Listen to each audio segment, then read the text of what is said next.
آج بھی میں دعوت دیتا ہوں، آج بھی، آج تو سوشل میڈیا کا زمانہ ہے، میری یہ دعوت قبول کریں علماء دیوبند یا جو بھی، میں آپ سے اتحاد کر لوں گا، سینے سے سینہ لگا لوں، لیکن صرف یہ باتوں سے تم انکار کر دو اور کہو کہ وہی عشق رسالت ہمارے اندر ہے جو سیدنا ابو بکر صدیق میں تھا، سیدنا عمر فاروق میں تھا، عثمان ابن عفان میں تھا، حیدر کرار میں تھا۔ میں آج انصاف کے ساتھ عرض کرنا چاہوں گا، آج جو دیوبند ہے یا جو دیوبندی ہیں، اگر ان کو میری بات بری لگتی ہے تو ٹھنڈے دل سے میرے عزیز اپنے دل پر ہاتھ رکھ کر کے سوچو، آؤ میں تمہیں دعوت دیتا ہوں، آؤ ہم ان تمام چیزوں پر جمع ہو جاتے ہیں جو صحابہ اور تابعین سے تھی۔ کوئی نئی بات تم اپنی کتاب میں نہیں لاؤ گے، کوئی نئی بات میں اپنی کتاب میں نہیں رکھتا۔ آؤ اتحاد کرو، میں اس اتحاد کا اعلان کرتا ہوں، لیکن جو نئی باتیں آئیں اس کا تم انکار کرو گے، علل اعلان کرو گے اور یہ بھی کہو گے کہ ہم ان سے دور ہیں۔ ہوا یہ کہ اعلیٰ حضرت رضی اللہ تعالیٰ عنہ کے زمانے سے تھوڑے سے پہلے کی حالات میں بتا رہا ہوں آپ کو۔ دارالعلوم دیوبند کے بعد 4 علماء میں صاف صاف آج عرض کرتا ہوں جن کی کتابوں سے پوری امت میں تنازع پھیل گیا، اختلاف پھیلا۔ لوگ ہم کو اختلاف کا فتویٰ دیتے ہیں، اگر نہ یہ کتابیں آتی نہ یہ کوئی فتوے آتے۔ کتابیں لکھی گئی، کتابوں میں اچھی باتیں تھی، حضور صلی اللہ علیہ وسلم کی سیرت پر بھی کچھ کتابیں لکھی گئی، اللہ کی شان میں لکھی گئی، بہت ساری باتیں اچھی تھیں، لیکن بیچ میں چل کر کچھ عبارتیں ایسی کہ لڑکھڑا گئی، اور وہ اتنی لڑکھڑا گئی کہ عام مسلمان بھی اسے بولنا پسند نہیں کرے گا۔ براہین قاطعہ کتاب کا نام بول رہا ہوں، تقویت الایمان کتاب کا نام ہے، تحذیر الناس کتاب کا نام ہے، حفظ الایمان کتاب کا نام ہے۔ یہ وہ کتابیں جو آج چھپی نہیں ہیں، مارکیٹ میں چھپی ہیں، ابھی بھی موجود ہیں، ابھی بھی موجود ہیں۔ انہی کتابوں کی عبارات کی وجہ سے ہی تو یہ تنازع پھیلا پورے امت میں، اختلافات۔ اہل سنت و جماعت متحدہ متفقہ ایک ہی جماعت تھی بر صغیر میں۔ ان کتابوں کے آنے کے بعد ہوا کیا؟ ایک کتاب میں لکھا گیا اللہ جھوٹ بول سکتا ہے، نئی بات تھی۔ اس بات پر آج تک امت نے کبھی کسی بھی شیخ، کسی بھی بزرگ سلف صالحین سے مجھے عبارت لا کر کے دکھاؤ اس سے پہلے کوئی بات ہوئی تھی۔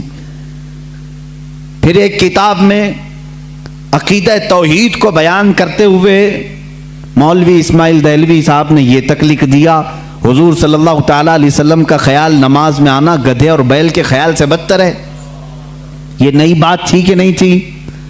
اور جا کر کے کراس ویریفیکیشن کر لینا، اگر میں جھوٹ بولوں تو میرا جبہ پکڑ لینا اور جو سزا دے سکتے ہو دو۔ میں یہ لفاظی نہیں کر رہا ہوں اور نہ پھکائی کر رہا ہوں، یہ جملے آج کتاب میں موجود ہیں۔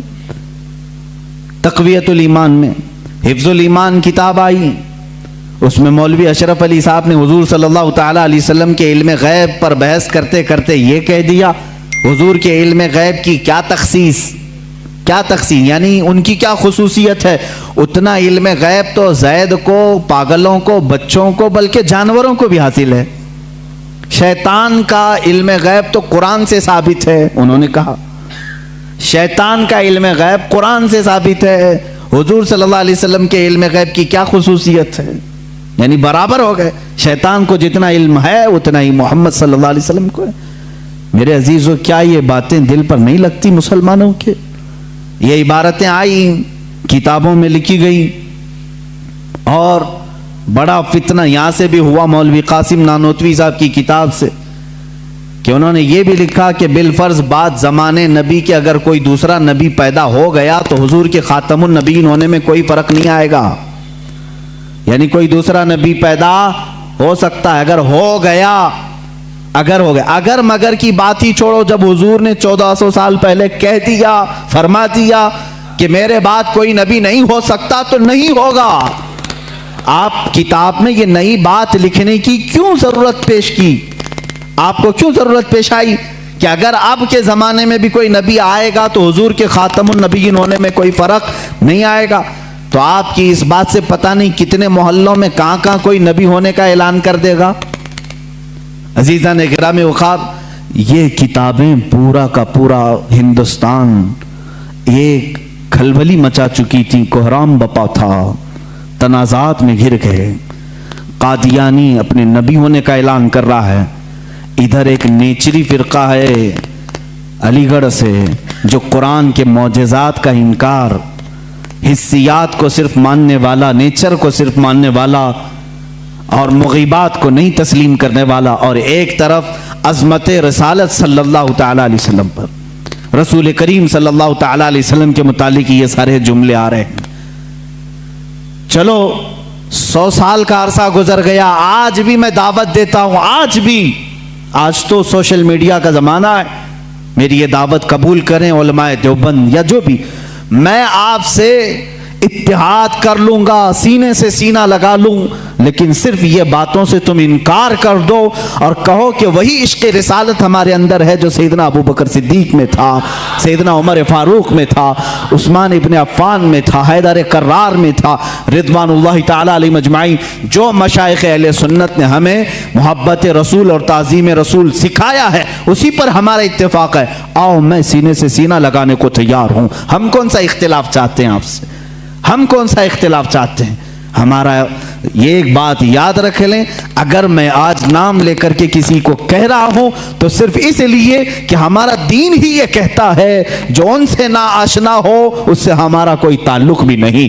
ہمارے رشتے ناتے اگر ہیں تو صرف عظمت رسالت سے جڑے ہوئے ہیں. جو نبی کا ہے وہ ہمارا ہے. اسی لیے سرکار مرشدی پیر و مرشد تاج الشریعہ رحمت اللہ تعالی علیہ نے فرمایا ہے، نبی سے ہو جو بیگانہ اسے دل سے جدا کر دیں. نبی سے ہو جو بیگانہ اسے دل سے جدا کر دیں. پدر مادر برادر جان و مال ان پر فدا کر دیں. اسی وقت ایمان کو پہنچو گے، اسی وقت ایمان کو پہنچو گے. اب یہ حالات میں بتا رہا ہوں آپ کو، انڈیا کے، ہندوستان کے، اکھنڈ بھارت کے حالات، مسلمانوں میں تفرقہ پیدا کیا انگریز، اور انہوں نے اپنے مال، اپنی حکومت، اپنی سلطنت کو پھیلانے کے لیے، بہادر شاہ ظفر کا قتل ہو چکا تھا. اس کے بعد علماء حق نے محسوس کر لیا کہ انگریز درمیان امت تفرقہ ڈال کر اپنی کرسی سنبھالنے کی کوشش کر رہا ہے. تو وہ مرد مجاہد علامہ فضل حق خیر آبادی رحمت اللہ تعالی علیہ نے دلی کی جامع مسجد سے فتویٰ صادر فرمایا کہ انگریز ہندوستان کا دشمن ہے، ان سے قتال کرنا فرض ہے مسلمانوں کو. اسی فتوے کی بنیاد پر زندگی بھر کی عمر قید کی سزا میں ان کو انڈمان نکوبار بھیجا گیا. وہیں پر ان کی وفات ہوئی. آج مزار بھی ان کا جزیرہ انڈمان میں ہے. مولانا کفایت علی کافی رحمت اللہ تعالی علیہ جو 1857 کی یہ جو غدر ہے، اس کے بعد کے علماء اہل سنت کی بات میں کر رہا ہوں، انہوں نے محسوس کر لیا اسی زمانے میں کہ انگریز نے فرقہ پیدا کر دیا ہے. کچھ علماء اس کی بولی بول رہے ہیں.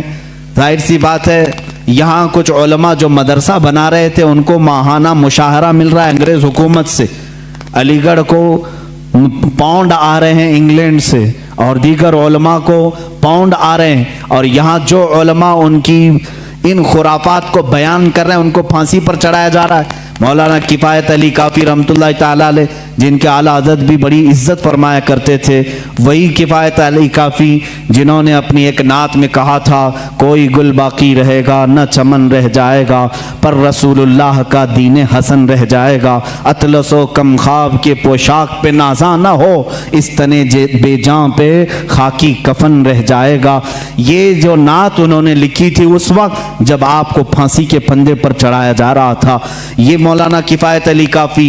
پھر مولانا عنایت احمد کاکوروی رحمت اللہ تعالی علیہ جن کو جیل کی سلاخوں کے پیچھے انگریزوں نے بند کیا، اس ایک عالم ربانی نے پتھر کی ٹھیکری سے دیواروں پر پوری علم الصیغہ کتاب لکھ دی تھی جو آج بھی عالم کورس کی کتاب میں پڑھائی جاتی ہیں. عزیزان گرامی وقار، اگر انگریز کو